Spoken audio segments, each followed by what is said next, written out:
Hello, boys and girls. Winter Ice Crystal here, and I'm back again with the ill behaviour,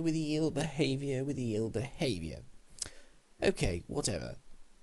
Okay, so here it is, the long-awaited expansion to Civilization 5, Gods and Kings. And I can't say I'm overly impressed. There was plenty that went wrong with the original that could have been put right, but unfortunately this hasn't happened for the most part. Now, upon playing, you may be a little confused by the title Gods and Kings, because although religion has been reintroduced into the game, there doesn't seem to have been anything added in the realm of empire governance, and the only other major feature to have been added is espionage.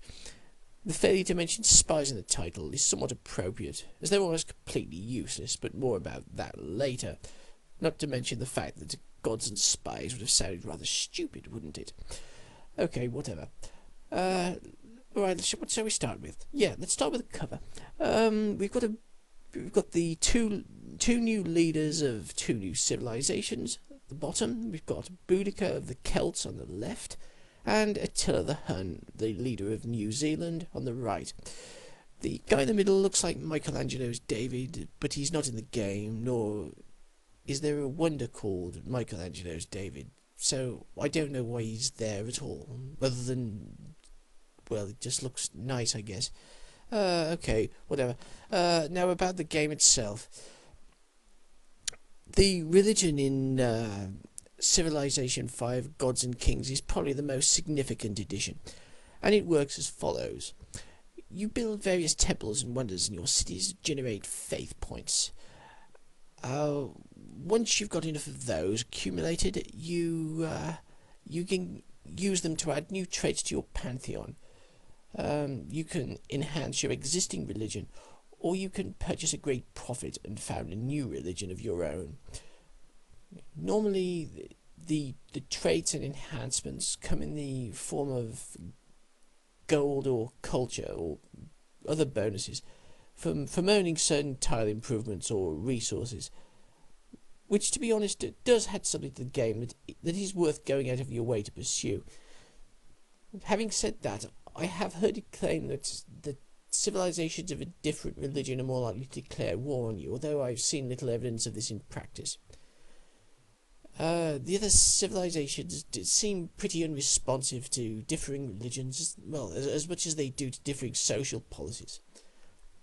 It does seem to mention the diplomacy screen that a civilization didn't like some of the social policies that I'd chosen, but it never mentioned religion at all. And you never get the feeling at any point that even the social policies are a bone of contention. For example, in Civilization 4, there were pretty big diplomacy penalties for having a different state religion to the other civilizations. But I haven't seen anything like that in this game. What else is there? There were a few new units, buildings, wonders of the world, obviously civilizations, and city-states as well.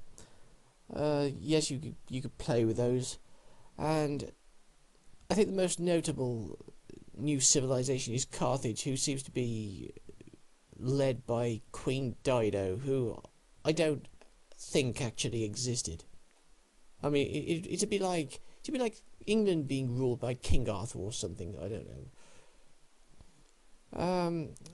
Yes, some of the unit requirements have also been changed. Thankfully, you no longer need aluminium to build a nuclear submarine, which I think was a bit stupid in the first place.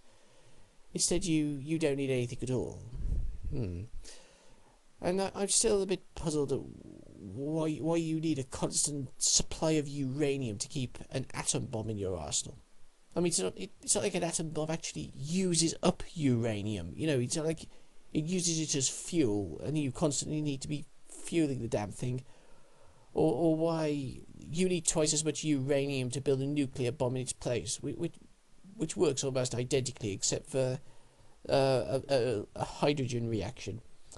But as for everything else in the game, oh, excuse me, it's not really worth mentioning or even worth talking about in the positive sense. Oh yes, as I was saying earlier, espionage has been reintroduced, although it does have a worthwhile purpose, and that is stealing technology from other civilizations, which you can only do if you're lagging behind your rivals. You can't sabotage your enemy's production, you can't poison their cities or smuggle nuclear weapons into their civilizations, or damage any strategically important tile improvements.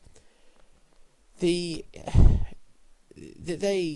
give you intelligence reports if you put them in enemy cities, and they come out with this ridiculously useless messages. So and so is plotting against you. So and so is about to launch a sneak attack against you. They keep telling me this every few turns, and the first time I heard it, I thought, oh dear, oh that's exciting. Except that I didn't see any evidence of these monstrous conspiracies taking place. No, there was no sneak attack, no declaration of war. There wasn't even any suspicious troop movement, and they just kept reporting these supposed invasion plans constantly, and none of them ever actually happened. And as for other aspects of espionage, there's you can get your spy to launch a coup in a city-state, or at least attempt to. Well, that sounded exciting at first. It'd be nice to control a city-state or two, until I realised that it didn't actually grant you any kind of control of the city-state. It just made it my ally, which, well, it almost was at the time anyway, so that was a complete waste of bloody time. Another unwelcome introduction to the game is this silly zone of control concept. You see, your units aren't able to use their full set of moves if there's an enemy unit in an adjacent tile. Nor can you attack afterwards, and it doesn't seem to matter what the unit is, what it's armed with, or even where it is. I mean, it even applies to Navy units. Well, I don't know what exactly this adds to the game, what real-life mechanism it's supposed to represent, and I don't know, I just don't understand. I mean, why couldn't my riflemen outflank my enemy's swordsmen? I mean, my boys were the ones with the guns. I'm not in their zone of control at all. They were in mine. I mean, what I think would have been better there is if only, say, ranged weapons had a zone of control. Either that, or moving into an enemy's zone of control caused a tiny amount of damage, or gave a little penalty or something like that, or something, I don't know.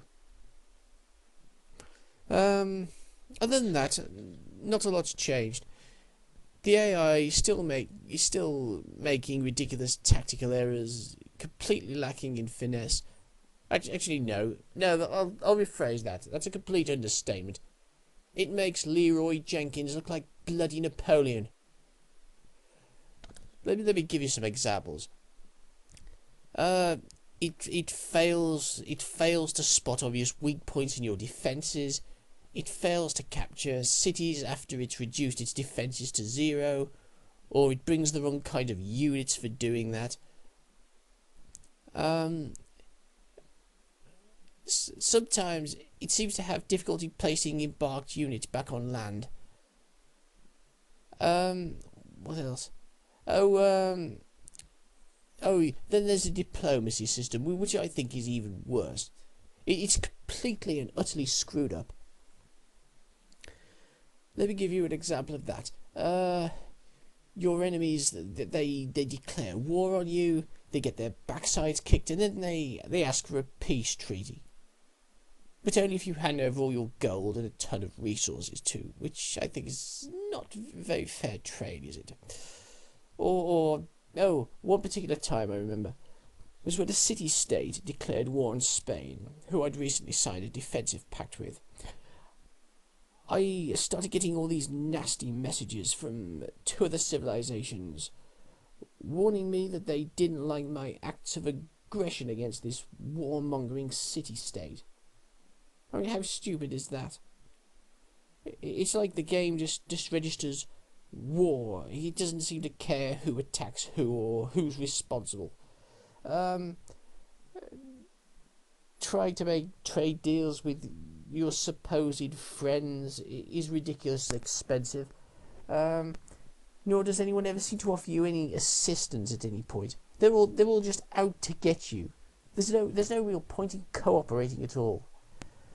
I don't think there's anything else, is there? There's nothing else I really want to mention. So no, I don't think so. No, Gods and Kings, not really worth buying, not when there are so many free and, dare I say it, arguably superior fan-made mods for the original. So that's your lot, folks. I'll try to do some more videos over the next few months. So, that's it.